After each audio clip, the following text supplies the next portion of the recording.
நெல்லியடி பகுதியில் சுகாதார சீர்கேட்டுடன் இயங்கிய விதுப்பகம், உணவகம் மற்றும் பலசரக்கு கடை என்பவற்றின் முகாமையாளர்களுக்கு பருத்தித்துறை நீதவான் நீதிமன்றத்தினால் தண்டப்பணம் அறவிடப்பட்டுள்ளது. நெல்லியடி பொது சுகாதார பரிசோதகர் பிரபாகரனினால் பருத்தித்துறை நீதவான் நீதிமன்றத்தில் நேற்றைய தினம் வழக்கு தாக்கல் செய்யப்பட்டது. இதையடுத்து வழக்கு விசாரணையின் போது நீதவானால் 30,000 ரூபாய் தண்டப்பணம் விதிக்கப்பட்டுள்ளது.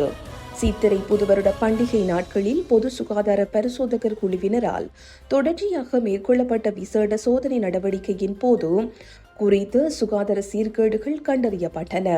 இதன்போது முகச்சவரம் செய்யாமை, முகக்கவசம், மேலங்கி, கையுறை என்பவற்றை அணியாது உணவினை கையாண்டமை, அழுக்கு படிந்த தரையில் உணவுகளை வைத்திருந்தமை ஆகிய சுகாதார சீர்கேட்டுடன் இயங்கிய உணவகம் ஒன்றின் முகாமையாளருக்கு 10,000 ரூபாய் தண்டப்பணம் அறவிடப்பட்டது.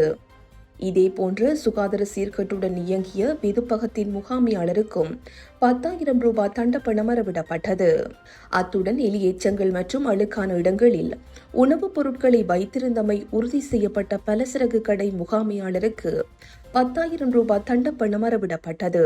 இதேவேளை சுகாதார விதிமீறல்களுடன் இயங்கிய மேலும் ஒரு பலசரக்கு கடைக்கு எதிராக வழக்கு தாக்கல் செய்யப்பட்ட நிலையில் குறித்த கடை முகாமையாளர் மன்றில் சமூகம் அளிக்காததை அடுத்து குறித்த வழக்கினை வரும் ஜூன் மாதம் 4ஆம் தேதிக்கு ஒத்திவைத்தமை குறிப்பிடத்தக்கது.